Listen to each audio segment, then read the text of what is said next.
एक बार की बात है, एक राजा था जिसका नाम इयाद था। वह एक भव्य महल में रहता था, लेकिन राजा इयाद जानता था कि असली खजाना न सोने का होता है, न ही हीरों का। एक सुबह राजा इयाद चुपचाप अपने महल और दुनिया की जिंदगी को छोड़कर अल्लाह की याद में लीन होने निकल पड़ा। वह बहुत दूर चला गया। उसका बेटा राजकुमार जकी महल में रह गया और सोचने लगा कि उसके पिता कहाँ चले गए। मुझे उन्हें ढूंढना होगा, जकी ने सोचा। उसने कुछ सामान बांधा और लंबी घुमावदार राह पर चल पड़ा।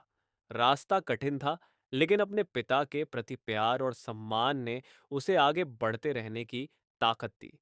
कई दिनों के बाद जकी एक शांत नदी के किनारे पहुंचा और वहीं उसने उन्हें देखा। उसके पिता राजा याद एक पेड़ की छाया में शांति से बैठे थे। उनकी जुबान हल्के हल्के अल्लाह का जिक्र कर रही थी। अब्बा जान, चकी ने पुकारा। वह दौड़ कर गया और पूरे सम्मान के साथ उनसे मिला। अब जब मैंने आपको ढूंढ लिया है, चलिए महल वापस चलते हैं। सब लोग आपको याद करते हैं। राजा याद ने हल्की मुस्कान के साथ सिर हिलाया और अपने हाथ में पकड़े पुराने चमकते सिक्कों को देखा। लेकिन जकी थक चुका था और परेशान था। अधीरता में उसने कहा, इन सिक्कों को नदी में फेंक दीजिए। अगर ये सिक्के मुझे वापस मिल जाए, जगी ने नदी की ओर इशारा करते हुए कहा, या आप मेरे साथ चलें तो मैं संतुष्ट हो जाऊंगा। राजा इयाद ने पानी की ओर देखते हुए जवाब दिया, मेरे बेटे, ये सिक्के कैसे वापस आ सकते हैं? जगी ने तुरंत कहा, तो फिर चलिए, साथ चलते हैं। राजा ने फिर मना कर दिया, अपनी इबादत और अल्लाह की याद में डूबे हुए। लेकिन जकी जिद पर अड्डा रहा, अभी भी चाहता था कि उसके पिता आराम की दुनिया में लौट आए। फिर दुआ के साथ राजा ने अपने बेटे को सच्चे ईमान की ताकत दिखाई।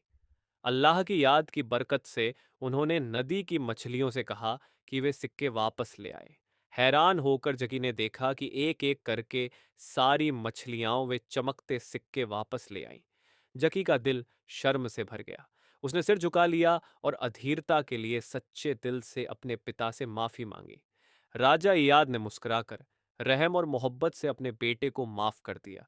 जकी को आखिरकार समझ आ गया कि दुनियावी चीजें आती जाती रहती हैं, लेकिन अल्लाह से दोस्ती सबसे बड़ा और सबसे ताकतवर खजाना है। जकी अपने पिता को शांति से वहीं छोड़ आया, ये जानते हुए कि वह हमेशा अपने पिता की भक्ति का सम्मान करेगा।